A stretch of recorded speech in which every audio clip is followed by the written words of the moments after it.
Hello viewers. Welcome to Seek Wisdom. We thank you for playing this video. Today we present you the summary of the book, Leadership Mastery by Dale Carnegie Training. In a world becoming more and more virtual, human relations skills are being lost, along with the skill of leadership. What's needed is a new type of leader. This book lists several different types of leadership styles and personalities. This is one of the best books on leadership. Considering the content, the duration of this video is a bit larger, but we are sure time spent will be worth. Let's get started. There is a vacuum of leadership in the world, in all of our major institutions. The crisis has arisen in part because many of those institutions have been reinvented. However, most of the leadership crisis has crept up on us because of the incredible technological revolution we're now experiencing. Individuals the world over find themselves disconnected from their roots and unsure of their future. This is because in a world quickly becoming more virtual, the skill of human relations is quickly being lost.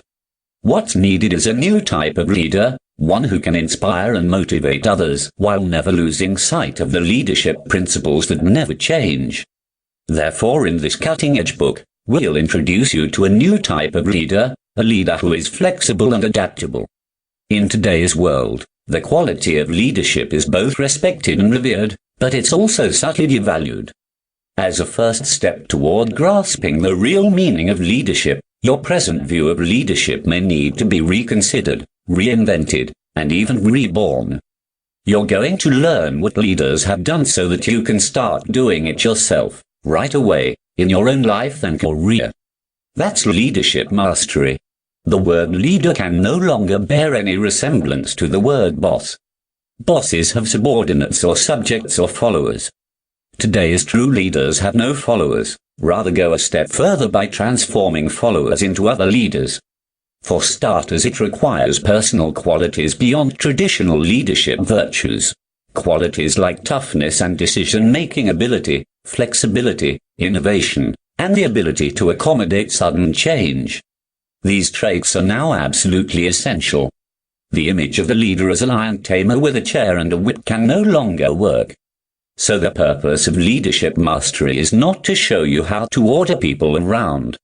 Instead, you'll focus on giving people the tools to lead themselves in the direction of what they do best. There's a view that certain human beings are simply destined by their genetic makeup to take responsibility and point the way for others. That's one way of looking at it. But another view says that leaders aren't born, they're made through experience and in the training. Which one of these theories is correct is not important. However, today the biggest challenge of leadership is not to move from a starting point to a state of expertise. Rather, today's leader must find a way to keep the mindset of the starting point no matter how far along the track he or she may have run. Leadership mastery is about seeing people, environments, and circumstances freshly. A high-pressure, high-stress environment is not something that people will accept from a leader today. Dealing with people is probably the biggest problem you face. This is also true if you're a housewife, architect, or engineer.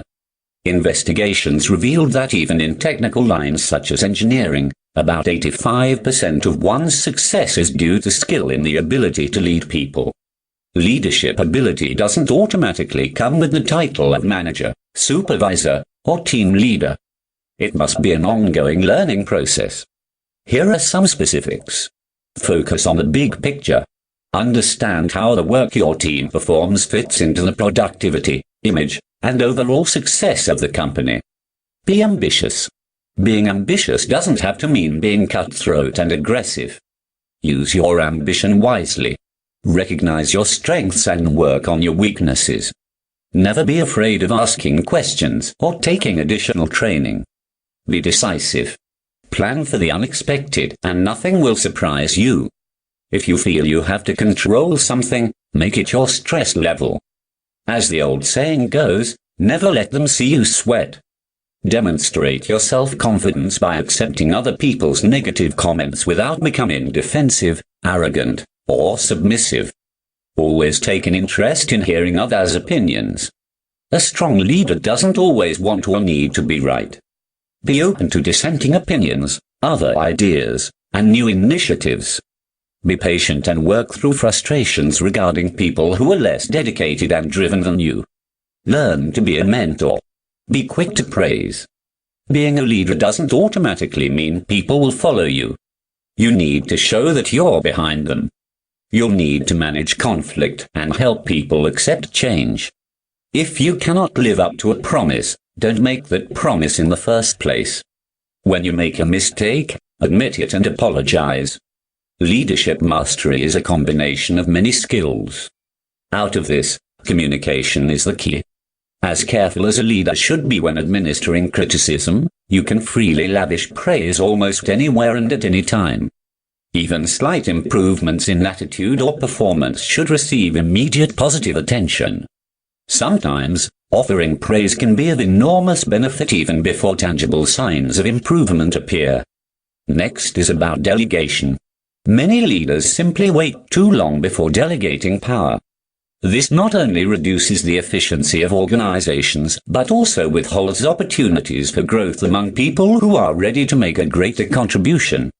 The leadership master's approach to communication should be to emphasize the importance of putting everything, even criticism, within a proactive, positive framework.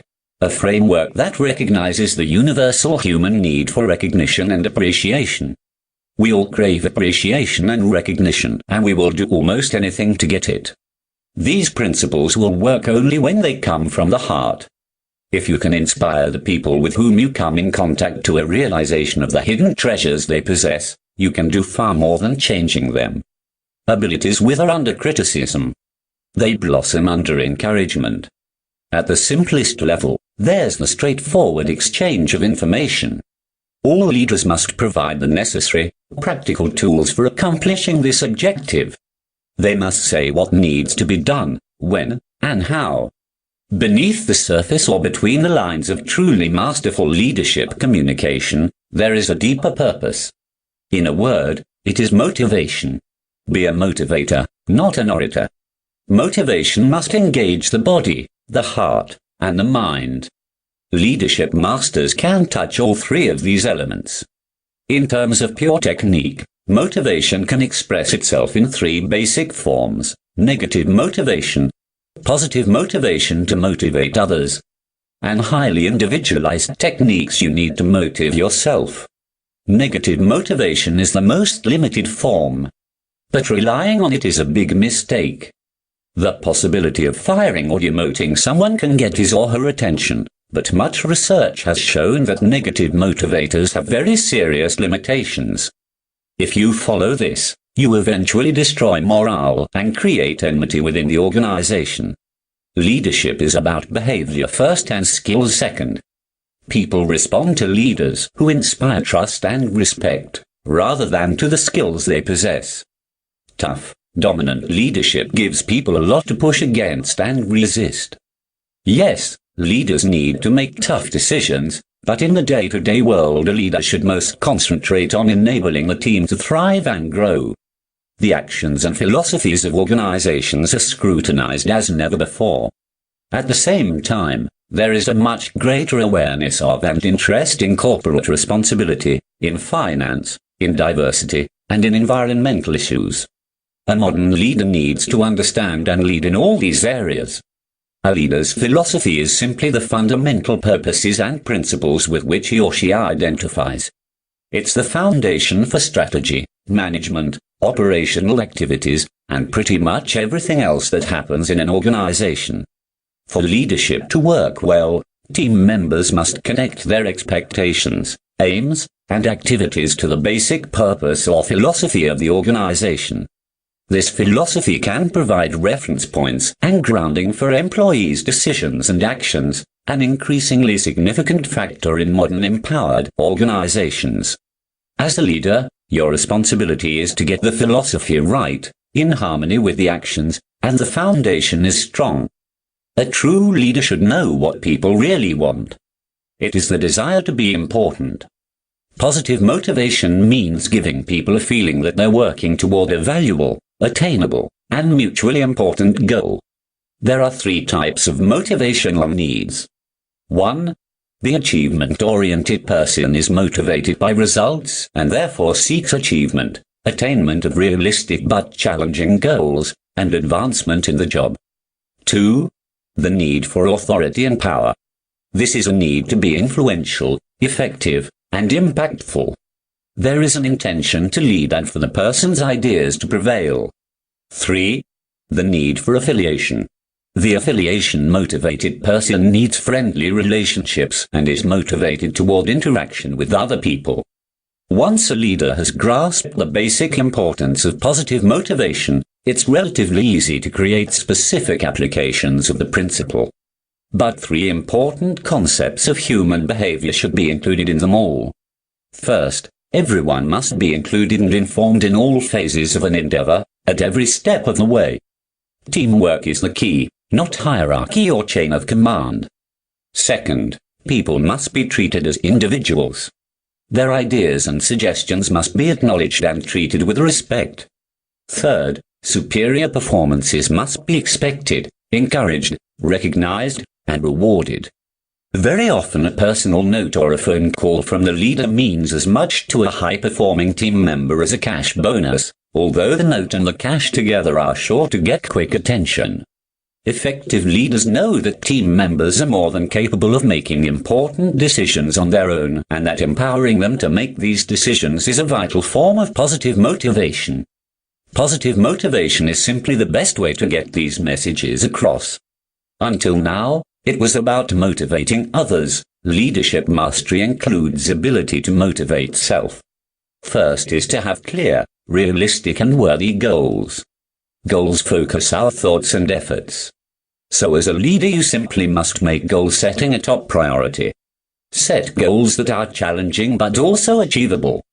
Another motivational strategy is mentoring, both finding a mentor and becoming one yourself. Finding a mentor and being a mentor may to some extent happen naturally over the course of a leader's career, but the process can be greatly expedited by awareness, focus, and a bit of legwork. It may take a bit of your time at first, but it's time well spent. Finding a mentor starts with looking beneath the surface to the essential truth of who people really are. In selecting a possible mentor, don't limit yourself to people you read about in the newspaper. Do some research. Remember, when the pupil is ready, the teacher will appear. So get ready. While finding a mentor is essential to leadership mastery, especially at the beginning of your career, being a mentor is also hugely rewarding and beneficial as time moves along. So volunteer to teach a class in your field of expertise. Get involved with the schools you attended. If you want others to like you, if you want them to achieve success just as you want success for yourself, become sincerely interested in other people. For a leader, finding a mentor and being a mentor is not just an option or a sidelight, it's an essential component of peak performance. You don't have to choose your mentors from people you're able to meet or contact, or even from people who are alive. As a leader, you should learn to imagine and internalize the wisdom of individuals you admire regardless of when they lived or what language they spoke. Like if you're faced with pressing financial questions, read a biography of someone like Andrew Carnegie or Henry Ford. Find out what strategies and tactics helped these people rise from humble beginnings to the pinnacle of financial success. One must realize that people admire brave leaders who do not simply try to cover their tracks, but think about the real benefits of their decisions for the company. Even if the leader of a company is not personally involved, he or she must accept responsibility and address the need to implement changes. Let's look at some hallmarks of a leader. First comes communication. A leader talks like a leader. They communicate their competence in a highly effective way. When good leaders speak, the troops understand what they are saying and are ready to act on their ideas. The rules of good communication are a lot like the rules of good driving. So don't go too fast or too slow. And if you decide to take the scenic route, make sure it's really scenic. The first principle of good communication is competence. A really competent leader should be capable of doing literally every job in the organization. The second principle is clarity. Before you can communicate your vision, it has to exist very clearly in your mind. competence, clarity, and communication. Talented leaders have naturally mastered these. There are certain very clear traits by which leadership masters identify themselves and engage others. These are optimism, cheerfulness, creativity, and the ability to overcome setbacks. Let's look at these. After a sincere interest in others, optimism is the most basic element of leadership talent. Optimists refuse to take no for an answer. When things go wrong, they don't believe that they do. Instead, they see it as a temporary glitch. Cheerfulness is a natural companion of optimism. In fact, leadership masters make it their business to communicate cheerfulness to everyone in their personal and professional lives. A third aspect of leadership talent is creativity. It's the ability to make something of value out of nothing at all. Last is the resilience or the capacity to rebound from setbacks and disappointments.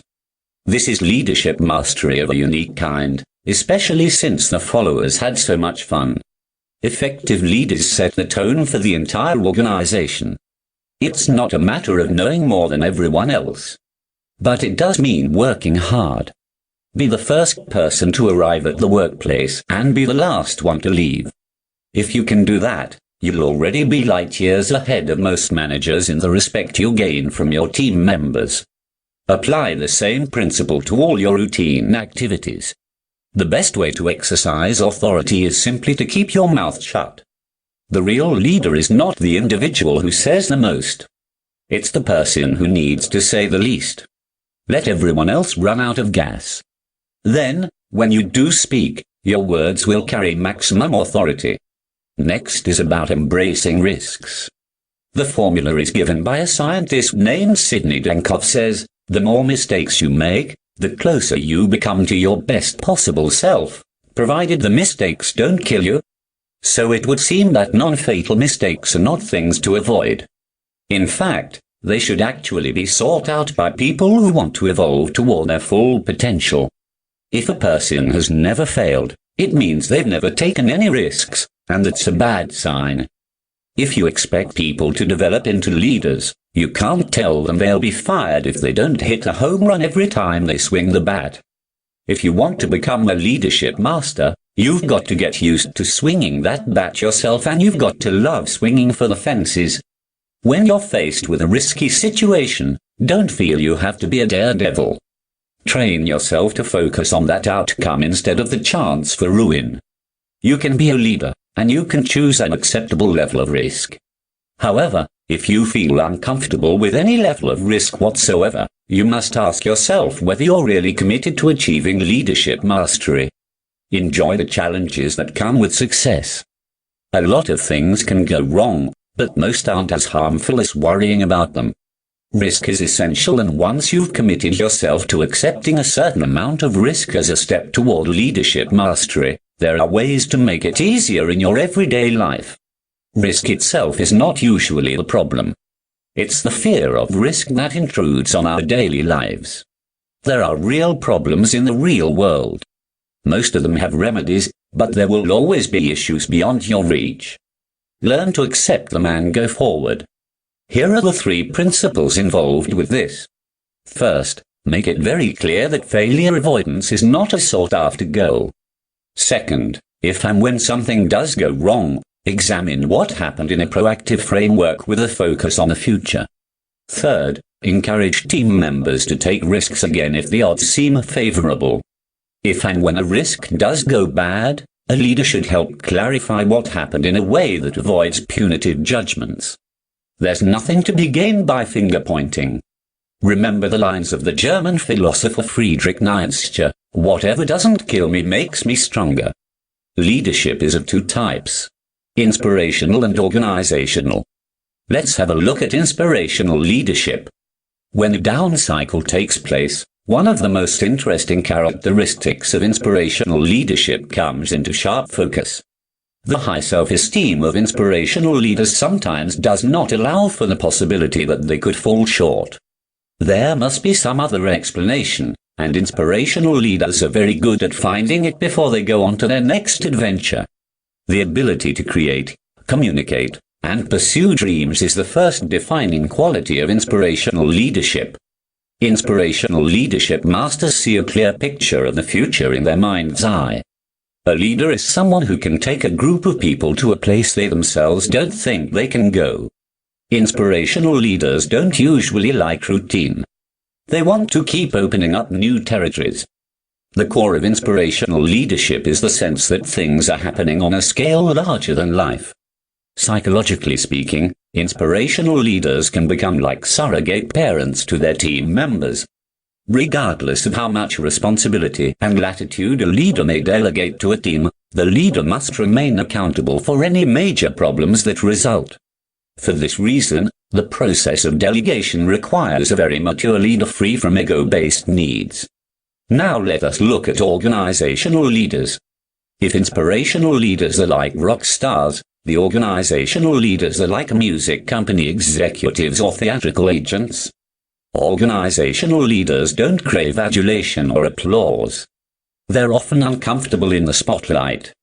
They let others lead the parade through the outside world. Earlier, the organization structure were like pyramid structures with authority increases as we go up. However, in 21st century, many of those pyramids have come tumbling down. Borders, ranks, and lines of demarcation are steadily evaporating. Organization leaders are very comfortable with these changes. Their first priority is the strength and success of the organization. If this is your leadership style, you want to eliminate not only departmental rivalries, but also the departments themselves, if it will nurture success. These flattened organizations are turning up in every field from steel companies to educational institutions. People need to feel important. If they're denied that feeling, they'll give less than full effort to the project at hand. So an effective organizational leader lets as many decisions as possible pass through the entire group. Organizational leaders are aware of at least two objectives that must constantly be serviced with every team member. The first goal is successful performance of the job at hand. The second goal is that every job should also be a training experience leading to even better performance and greater responsibility in the future. Next is about meetings. Poorly run meetings waste time, money, and resources. Effective leaders choose meeting methods that are appropriate for the situation, whether face-to-face or alternatives. A well-led meeting is a unique opportunity in two ways. It's a chance to achieve an outcome that benefits the organization as a whole, and also to benefit individual team members in a variety of ways. Whenever you call and conduct a meeting, you are making demands on people's time and attention. So, use it wisely. Here are some guidelines for the meetings. Plan carefully, using an agenda format as a planning tool. Circulate the meeting agenda in advance. Run the meeting effectively. Keep control. Agree on outcomes and responsibilities. Take notes. Write and circulate the notes, emphasizing actions and responsibilities. Follow up with team members based on the notes that were circulated. Give each item a realistic time frame. Keep the timings realistic, and remember that things usually take longer than you think. People who work for a paycheck will only work as hard as it takes to get paid. If enough people start thinking that way, nothing much is going to get done. A strong organizational leader recognizes people, includes them, encourages them, trains them, asks their opinions, praises them, and empowers them to make decisions. This is a unique gift, and even a form of genius. If a person is leading his team in a perfect way, but his personal life is not good, then that person cannot be considered as a leadership master.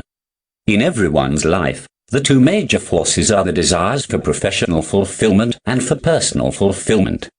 And they are synergistic. Success at one can or should foster success in the other. Achieving balance in these two is very important. A truly balanced life requires, first of all, a certain level of good physical health. For this, first comes exercise. It doesn't mean to get trained for marathon.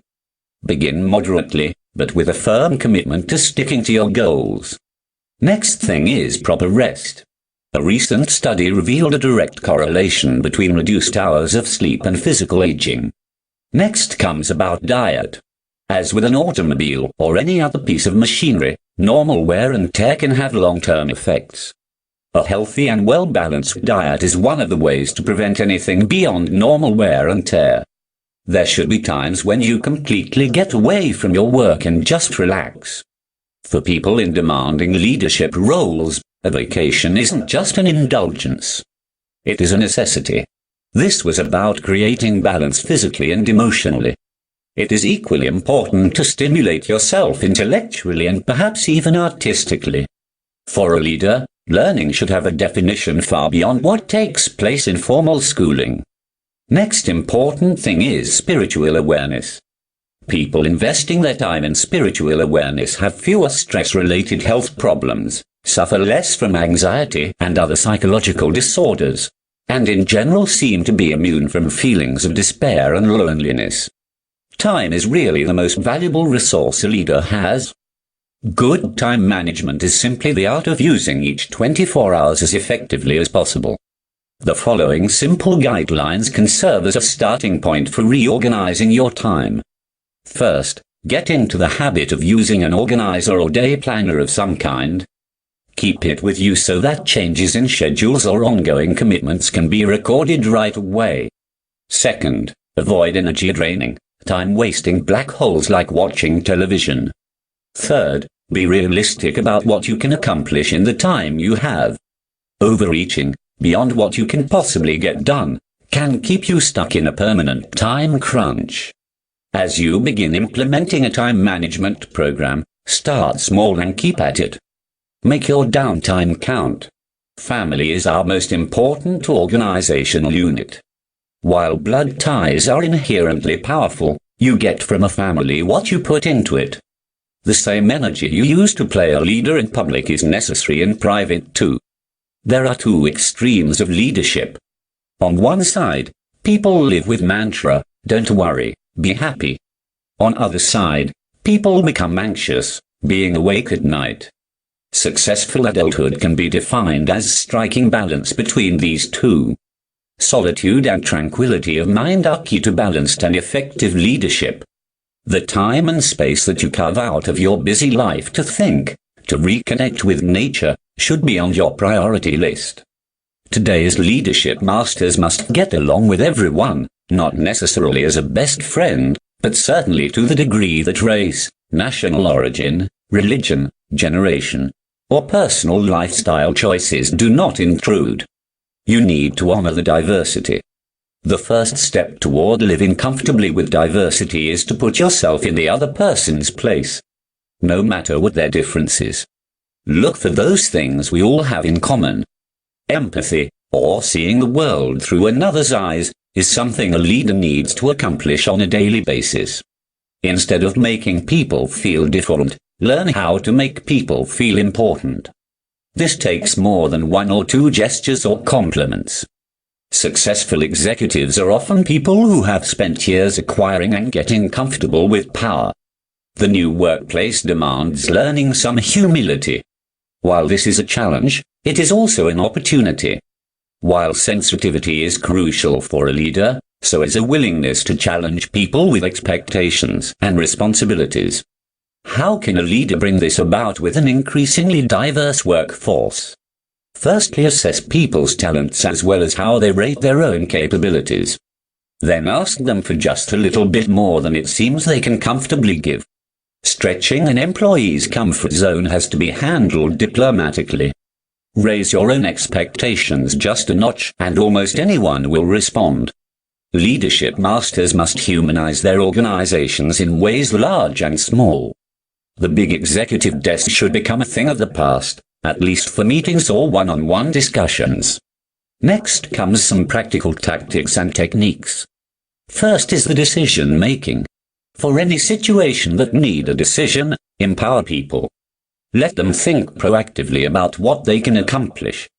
If the proposed solution is accepted, then both morale and efficiency stand to benefit. If it is rejected, then people retain the power to revisit the problem and arrive at a better solution. Next tactic is letting people know what is expected of them, and being clear about what they can expect from you. Third, Be very careful about making promises. When you make one, be sure to keep it, especially if it's about any money-related issue. Tactic number 4 is use humor generously and appropriately in leadership situations. Laughter really is the shortest distance between two people, so why take the long way when the shortcut is so much more fun? Being liked and respected are simply 2 dimensions of leadership mastery. Understanding and implementing this insight is tactic number 5. Tactic number 6 is to master the game of one-on-one. Private, face-to-face conversations are supremely important when communicating and connecting with members of your team. Leaks are the little holes that appear in the image of yourself that you're presenting and should be avoided. Here are a few to steer clear of in particular.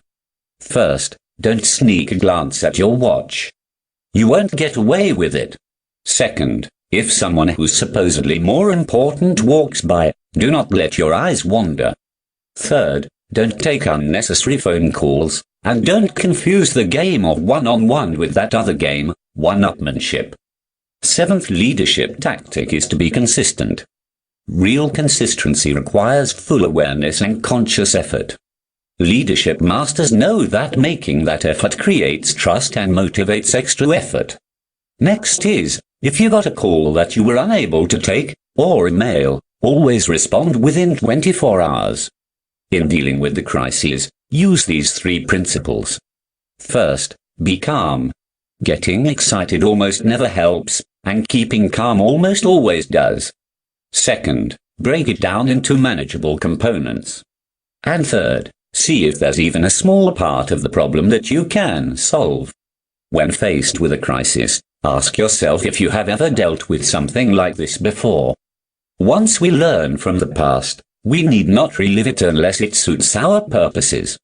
If you feel that asking for help somehow undercuts your leadership, please learn to resist this tendency.